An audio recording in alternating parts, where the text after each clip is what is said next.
بسم اللہ الرحمن الرحیم الحمد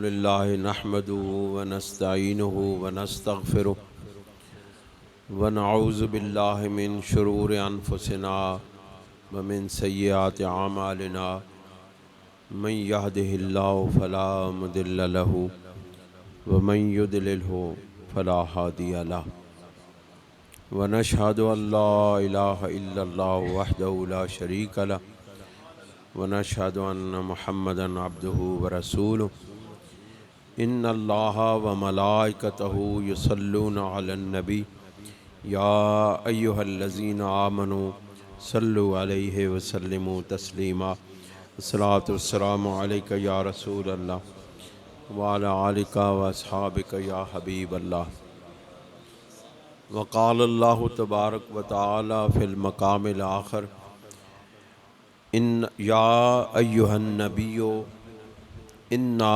ارسلناک شاہدا و مبشرا و نذیرا و داعیا الی اللہ باذنہ و سراجا منیرا صدق اللہ العظیم و صدق رسولہ النبی الکریم ونحن علی ذالک لمن الشاہدین والشاکرین الصلاۃ والسلام علیک یا رسول اللہ وعلی آلک واصحابک یا حبیب اللہ۔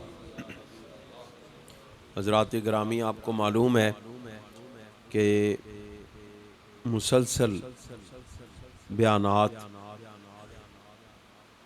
اور سفر اور تقاریر اور لوگوں سے ملنا، ان سے گفتگو کرنا، ان کی دلجوئیاں کرنا، ان کی ڈھارسیں بندھانا، یہ کوئی آسان کام نہیں ہے۔ اور پھر عمر کا یہ تقاضا، عمر کے یہ معاملات، عمر کا یہ حصہ اور بیماریوں کا غلبہ جب بندے پر ہو تو بس وہ بتوفیق الہی ہی ایک ایک قدم اٹھا سکتا ہے، لیکن اس میں آپ کی دعائیں بھی شامل ہیں۔ آپ جس وقت توجہ سے، غور سے میری گفتگو سنتے ہیں تو مجھے معلوم ہوتا ہے کہ میری بات آپ لوگوں کے قلب میں اتر رہی ہے، تو پھر میرے جذبے جوان ہو جاتے ہیں اور پھر میں پورا جوان ہو جاتا ہوں۔ سبحان اللہ، درود شریف پڑھیں۔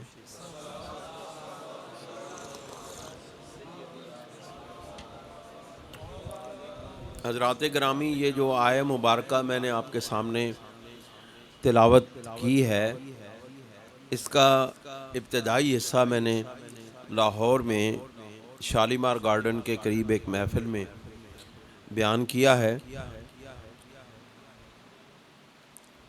اس کا خلاصہ یہ ہے کہ اللہ کریم نے اپنے پیارے محبوب صلی اللہ علیہ وآلہ وسلم کو سراپا معجزہ بنا کے بھیجا۔ آپ کی ذات اقدس، آپ کے پاؤں مبارک کے ناخنوں سے لے کر آپ کی زلفوں کے ایک ایک تار کو اللہ تعالیٰ نے معجزہ بنایا ہے۔ جیسا کہ میرا بچہ آفتاب علی یہ بتا رہا تھا کہ دوسرے انبیاء علیہ السلام کو اللہ تعالیٰ نے معجزات عطا فرمائے، وہ ان کی ذات سے الگ تھے، لیکن میرے محبوب صلی اللہ علیہ وآلہ وسلم کی ذات بذات خود ایک معجزہ ہے۔ اللہ کریم نے ارشاد فرمایا، اے لوگوں کو، اے نسل انسانیت کو تمام علوم غیبیہ سے آگاہ کرنے والے، میں نے آپ کو حدیث کے مطابق میں بیان کروں، یہ حدیث بھی مستند ہے اور صحیح حدیث میں کہ اے میرے محبوب، میں اس کا مفہوم عرض کر رہا ہوں اے میرے محبوب میں نے آپ کو ما کانا و ما یکون کا علم عطا فرمایا. پہلے انسانیت کی پیدائش سے پہلے، اس کائنات کی پیدائش سے پہلے، جب یہ کائنات عدم میں تھی، اس کا وجود نہ تھا، تو میں نے اس کا بھی آپ کو علم عطا فرمایا. آپ کو معلوم ہے یہ میں بڑی گہری بات کر رہا ہوں، یہ نقطہ شاید آپ نے پہلے کبھی سنا ہو.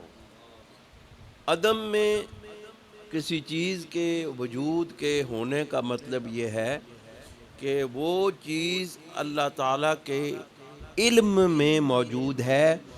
حقیقت میں وہ چیز اپنے وجود کے ساتھ موجود نہ ہو، اس کو عدم کہتے ہیں. اللہ تعالیٰ نے اپنے محبوب کو ان چیزوں کے علوم بھی عطا فرما دیے ہیں کہ جن کا وجود بھی نہ تھا، تو اللہ رب العزت نے سب سے پہلے اپنی قدرت سے اپنے محبوب کے نور کا وجود پیدا کیا. اور اول ما خلق اللہ نوری، سب سے پہلے اے جابر تیرے رب نے تیرے نبی کا نور پیدا کیا، میرا نور پیدا کیا. اب نور پیدا کیا، اس نور کو عدم اپنے علم کے اندر جو علوم تھے اللہ رب العزت نے وہ عطا فرما دیے. اور جو کچھ ہونا ہے قیامت تک وہ بھی بتا دیا، اور جو کچھ قیامت کے بعد ہونا ہے میدان حشر میں وہ بھی بتا دیا. میدان محشر سے گزر کے پل صراط کے نازک ترین راستے سے گزرنے کے بعد جو کچھ جنت میں ہونا ہے وہ بھی بتا دیا، جو کچھ دوزخ میں ہونا ہے وہ بھی بتا دیا، جو مسلمانوں کے ساتھ ہونا ہے وہ بھی بتا دیا، مومنین کے ساتھ ہونا ہے وہ بھی بتا دیا، کفار کے ساتھ ہونا ہے وہ بھی بتا دیا، منافقوں کے ساتھ جو کچھ ہونا ہے وہ بھی بتا دیا. دعا کرو اللہ منافقت تو بچائے، منافقت تو بچائے. منافقت دے چہرے ہی بے ترتیب ہوتے. اللہ کریم ارشاد فرماتے ہیں یا ایہا النبیو، اے میرے محبوب نبی، علوم غیبیہ کے حامل نبی، آپ کو ہم نے بھیجا ہے. آپ کو بے شک انا، بے شک ہم نے، ارسلنا کا، ہم نے ہی بھیجا ہے. بس بے شک ہم نے ہی آپ کو بھیجا ہے. کون سی شانیں دے کے؟ شاہد بنا کے، گواہ بنا کے. اللہ کے محبوب ہمارے اعمال کے گواہ ہیں، ہمارے کردار کے گواہ ہیں، ہماری زندگیوں کے گواہ ہیں. وہ مبشرن، اور بشارتیں دینے والے، خوشخبریاں دینے والے. جو میرے محبوب تیری بارگاہ میں آنے والے ہیں، تیری صحبت میں بیٹھنے والے ہیں، تجھ سے فیض یاب ہونے والے ہیں، اے میرے محبوب تو ان کو جنتیں تقسیم کرتا ہے. میں آپ کو منظر بتا رہا ہوں. اے میرے محبوب تو بشارتیں دیتا ہے. کبھی ابو بکر صدیق کو کہتا ہے کہ تو جنتی ہے، کبھی عمر فاروق کو کہتا ہے کہ تو جنتی ہے، کبھی زبیر کو کہتا ہے کہ تو جنتی ہے، کبھی عثمان کو کہتا ہے کہ تو جنتی ہے، کبھی علی کو کہتا ہے کہ تو جنتی ہے، کبھی حسنین کو کہتا ہے کہ یہ تو جنتیوں کے سردار ہیں، کبھی فاطمہ الزہرا سلام اللہ علیہا کو اے میرے محبوب آپ کہتے ہیں کہ یہ خاتون جنت، جنتی عورتوں کی سردار ہے.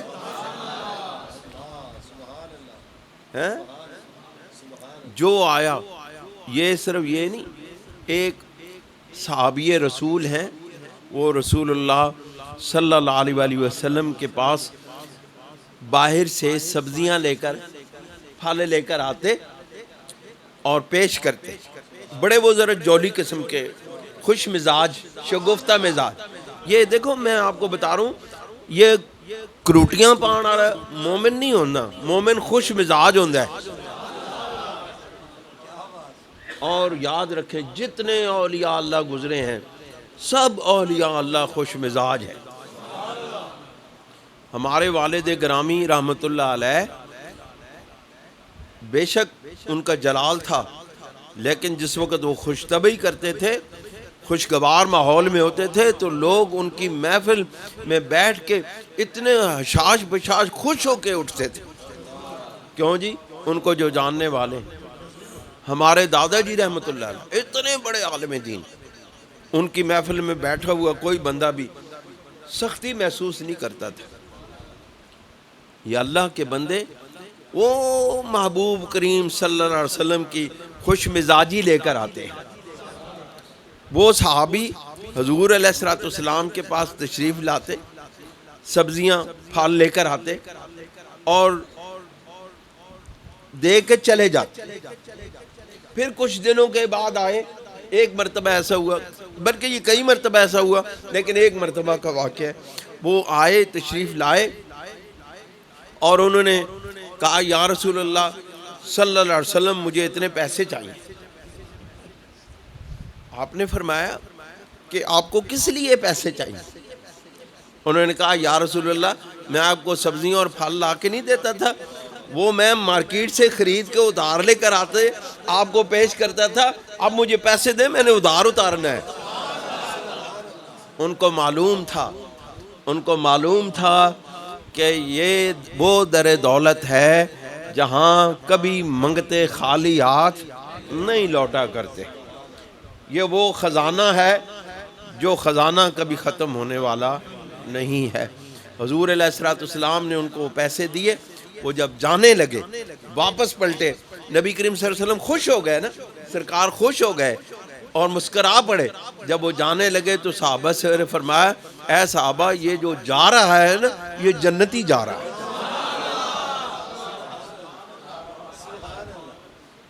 اس کا مطلب ہے نبی کریم صلی اللہ علیہ وسلم کو خوش کر دینا جنت کی طرف لے جانے والا راستہ ہے.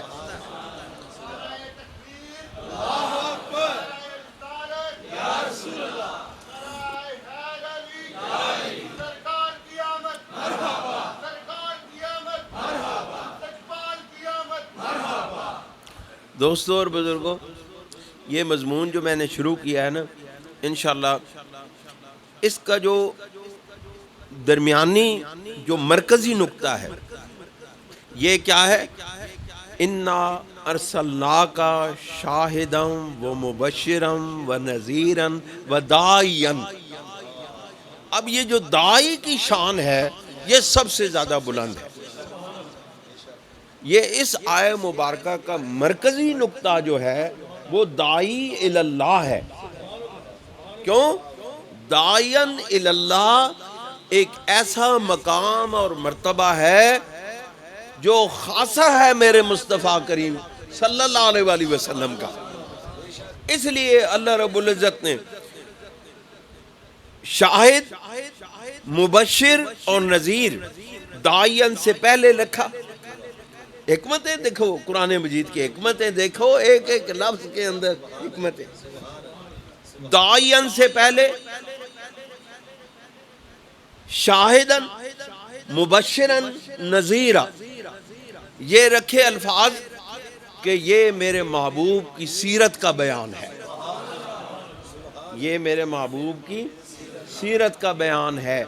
یہ سرور دو عالم صلی اللہ علیہ وسلم کو اگر کسی نے پہچاننا ہو تو ان اوصاف سے میرے محبوب کو پہچان لے کہ یہ میرے محبوب کی ان صفتوں کا حامل میرا محبوب ہے، میرا نبی ہے، میرا مقرب ہے، میرا محبوب ہے. اور داعین ایک بہت بڑا عالمگیر ایک مرتبہ ہے، ایک عالمگیر اور ایک ہمگیر، ہمجہت. تمام دنیا کے تمام کائنات کے تمام علوم، تمام عوامل، قیامت تک کے معاملات کو اپنے اندر گھیرے ہوئے ہے. کیوں؟ یہ داعین کی جو شان ہے، داعی کی جو شان ہے، یہ اتنی اعلیٰ و عرفہ ہے کہ یہ اللہ اور اس کے محبوب کے درمیان ایک واسطہ اور ذریعہ ہے۔ داعی کا کام کیا ہوتا ہے؟ داعی کس لیے ہوتا ہے؟ داعی کا مطلب کیا ہے؟ داعی کا مطلب ہے دعوت دینے والا، بلانے والا۔ آؤ اے میرے بات کو غور سے سننے والوں، صفا کی پہاڑی پر چڑھ کے میں تمہیں اللہ کی طرف بلا رہا ہوں۔ جب تم مجھے صادق مانتے ہو، امین مانتے ہو، میری صفتوں کا اقرار کرتے ہو، تو پھر میری بات مانو کہ اللہ ایک ہے۔ آؤ تم اس بات کو تسلیم کرو تاکہ میں تمہیں لے کے پکڑ کے ہاتھ سے پکڑ کے تمہیں میں اپنے رب کی بارگاہ میں لے جاؤں، کیونکہ میرے علاوہ کوئی دنیا میں اور قیامت تک نہیں ہے جو تمہیں رب تک لے جائے، رب کی بارگاہ میں پیش کر دے۔ میرے سوا تمہیں اور کوئی نہیں ملے گا۔ یہ وسیلہ ہے رب تک پہنچنے والا، داعی کا مرتبہ۔ اس لیے داعی کا مرتبہ ہمہ گیر بھی ہے اور ہمہ جہت بھی ہے، اور تمام دنیا کو، کائنات کو اپنے دامن میں سمیٹے ہوئے ہے۔ بات سمجھ آئی؟ یہ میرے محبوب کی شان ہے۔ اور اس کے بعد جو میرے محبوب کا مشن ہے، سرکار کا جو مشن ہے، وہ اس سے اگلے الفاظ میں بیان ہوا، بداین اللہ بِإِذْنِهِ وَسِرَاجًا مُنِيرًا۔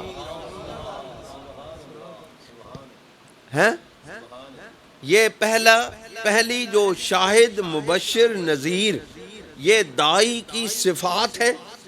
کوئی اگر پہچان کرنا چاہے تو داعی کو پہچاننا چاہے تو یہ صفتیں اس داعی کے اندر موجود ہیں، تو اس تک پہنچنا چاہے تو پھر کیا ہے؟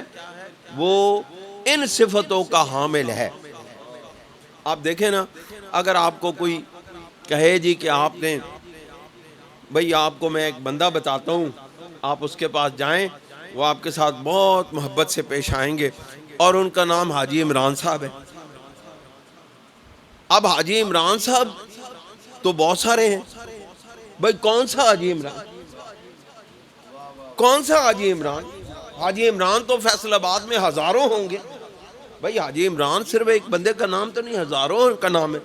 وہ کہیں گے کہ نہیں، حاجی عمران صاحب وہ ہیں جن کا، جو ایک کارخانے کا مالک ہیں، 1000 کارخانوں کے مالک ہیں، اور 20,000 ان کے ملازمین ہیں، فلاں محلے میں رہتے ہیں، فلاں گھر میں رہتے ہیں، اس طرح کا ان کا جسم ہے، اس طرح کی ان کے معاملات ہیں۔ تم ان کے پاس جاؤ، وہ تمہارا یہ مسئلہ حل کر دیں۔ اب اللہ تعالیٰ نے اپنے محبوب کی نشانی بتائی، اے میرے محبوب، اے لوگو، میرے محبوب کی طرف آنے والو، اگر تم میرے محبوب کی نشانیاں تلاش کرنا چاہو تو پھر کرنا کہ شاہدن، وہ تمہارے اعمال کا گواہ ہے، تمہارے کردار کا گواہ ہے۔ رسول کریم صلی اللہ علیہ وسلم نے ارشاد فرمایا، تمہارے اعمال روزانہ، صبح بھی اور شام بھی میرے سامنے پیش کیے جاتے ہیں، اور میں تمہیں جانتا ہوں، تمہارے باپ کو جانتا ہوں، تمہارے دادا کو جانتا ہوں۔ جب بھی کوئی نام آئے گا میرے سامنے، میں تمہیں جانتا ہوں کہ یہ فلاں بندہ فلاں علاقے سے تعلق رکھنے والا ہے، فلاں ضلع میں رہنے والا ہے، فلاں تحصیل میں، فلاں گاؤں میں، فلاں پہاڑی پر، فلاں دامن میں، فلاں صحرا میں، فلاں کٹیا میں، فلاں جھگی میں، کس جگہ رہنے والا ہے، اور کیا کیا اس نے صبح سے لے کر کے شام تک، کیا کیا کام کیا ہے۔ جب یہ سارے کچھ میرے سامنے پیش ہوتا ہے، میں، اللہ رب العزت کے محبوب فرماتے ہیں، میں اس کے نام کو بھی جانتا ہوں، پھر اس کے باپ کے نام کو بھی جانتا ہوں، کہ ہزاروں، ایسا ہو سکتا ہے، عام طور پہ یہ ہوتا ہے نا کہ والد کے نام مختلف ہوتے ہیں، لیکن اس بات کا امکان ہے کہ والد کے نام بھی ایک جیسے ہو جائیں۔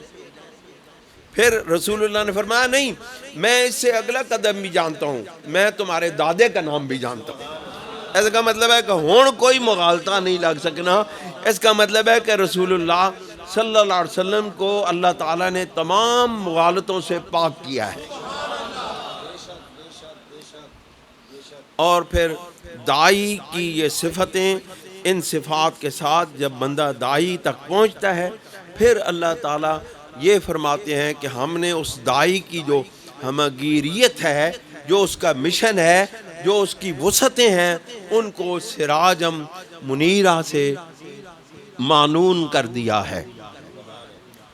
انشاءاللہ العزیز یہ جو سراجم منیرہ ہے نا، یہ بہت بڑی تشبیہ ہے۔ اس تشبیہ کے پیچھے معاملات ہیں، اس تشبیہ کے پیچھے بڑے بڑے اہم نکات ہیں، وہ انشاءاللہ العزیز میں نکات، اب چونکہ تھکاوٹ بہت زیادہ ہے، میرا جسم بالکل چور و چور ہے، انشاءاللہ میرا آپ سے یہ وعدہ ہے، اس پر سیر حاصل گفتگو، سراجم منیرہ پر سیر حاصل گفتگو انشاءاللہ العزیز حاجی عمران صاحب کی محفل میں کی جائے گی۔ کیوں جی؟ انشاءاللہ اللہ تعالی ہمیں عمل کی توفیق عطا فرمائے۔ وآخر دعوانا الحمدللہ۔